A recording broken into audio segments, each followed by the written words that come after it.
నా భూతో నా భవిష్యత్ కేవలం 9% VAతో మన మర్రి గోల్డ్ అండ్ డైమండ్స్ లో నక్షి మేళా. Marri gold and diamonds, KPHP metro station, Hyderabad. పశ్చిమ బెంగాల్లో తృణమూల్ కోటను కమలదళం కొల్లగొట్టనుందని మెజార్టీ ఎగ్జిట్ పోల్స్ అంచనా వేశాయి. బెంగాల్లో ఓటింగ్ ముగిసిన తర్వాత వెల్లడించిన వివిధ సంస్థల అంచనాల్లో భారీ మెజార్టీ రాకున్నా బీజేపీ తొలిసారి ప్రభుత్వం ఏర్పాటు చేయవచ్చని పేర్కొన్నాయి. 3 సార్లు బంగాల్ను ఏలిన తృణమూల్కు ఈసారి నిరాశ తప్పదని వెల్లడించాయి. కొన్ని అంచనాలు మాత్రం తృణమూల్ అధికారం నిలబెట్టుకుంటుందని తెలిపాయి. పశ్చిమ బెంగాల్లో మొత్తం 294 అసెంబ్లీ స్థానాలకు 2 విడతల్లో జరిగిన పోలింగ్లో ప్రజలు భారతీయ జనతా పార్టీకే పట్టం కట్టినట్లు వివిధ సంస్థలు అంచనా వేశాయి.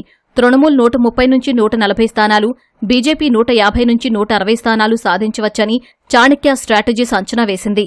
కాంగ్రెస్ 2 నుంచి 4 స్థానాలు, ఇతరులు 4 నుంచి 6 చోట్ల గెలవచ్చని పేర్కొంది.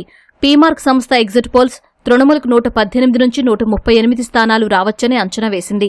బీజేపీకి 150 నుంచి 175 స్థానాలు వస్తాయని వెల్లడించింది. తృణమూల్ కాంగ్రెస్ 125 నుంచి 140 స్థానాలు గెలిచే అవకాశముందని మ్యాట్రిస్ సంస్థ ఎగ్జిట్ పోల్స్ వెల్లడించాయి. బీజేపీ 146 నుంచి 161 స్థానాల్లో విజయం సాధించే అవకాశముందని పేర్కొంది. ఇతరులు 6 నుంచి 10 చోట్ల గెలుస్తారని అంచనా వేసింది. పీపుల్స్ పల్స్ సంస్థ ఎగ్జిట్ పోల్స్లో మాత్రం తృణమూల్ మరోసారి విజయం సాధిస్తుందని వెల్లడైంది. టీఎంసీకి 177 నుంచి 187 స్థానాలు రావచ్చని పీపుల్స్ పల్స్ పేర్కొంది. బీజేపీకి 95 నుంచి 110 స్థానాలు వస్తాయని అంచనా వేసింది. లెఫ్ట్ ఫ్రంట్ ఒకచోట, కాంగ్రెస్ 1 నుంచి 3 స్థానాల్లో, ఇతరులు 1 నుంచి 2 స్థానాల్లో గెలిచే అవకాశం ఉందని వివరించింది. జేవీసీ సంస్థ ఎగ్జిట్ పోల్స్లో తృణమూల్ కాంగ్రెస్ 131 నుంచి 152 స్థానాలు గెలిచే అవకాశం ఉందని వెల్లడైంది. కమలదళం 138 నుంచి 159 స్థానాల్లో పాగా వేయనుందని పేర్కొంది. కాంగ్రెస్ 0 నుంచి 2 స్థానాలు, ఇతరులు 0 నుంచి 2 స్థానాల్లో గెలిచే అవకాశమున్నట్లు అంచనా వేసింది. తృణమూల్ 99 నుంచి 127 స్థానాల్లో విజయం సాధించవచ్చని పోల్ డైరీ సంస్థ ఎగ్జిట్ పోల్స్ వెల్లడించింది.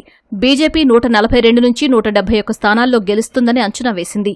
లెఫ్ట్ ఫ్రంట్ 2 నుంచి 3, కాంగ్రెస్ 3 నుంచి 5 స్థానాలు సాధించవచ్చని పేర్కొంది. జన్మత్ సంస్థ తృణమూల్దే విజయమని అంచనా వేసింది. టీఎంసీ 195 నుంచి 205 స్థానాల్లో, బీజేపీ 80 నుంచి 90 చోట్ల గెలుస్తాయని జన్మత్ పేర్కొంది. లెఫ్ట్ ఫ్రంట్ 0 నుంచి 1, కాంగ్రెస్ 1 నుంచి 3 చోట్ల విజయం సాధించవచ్చని అంచనా వేసింది.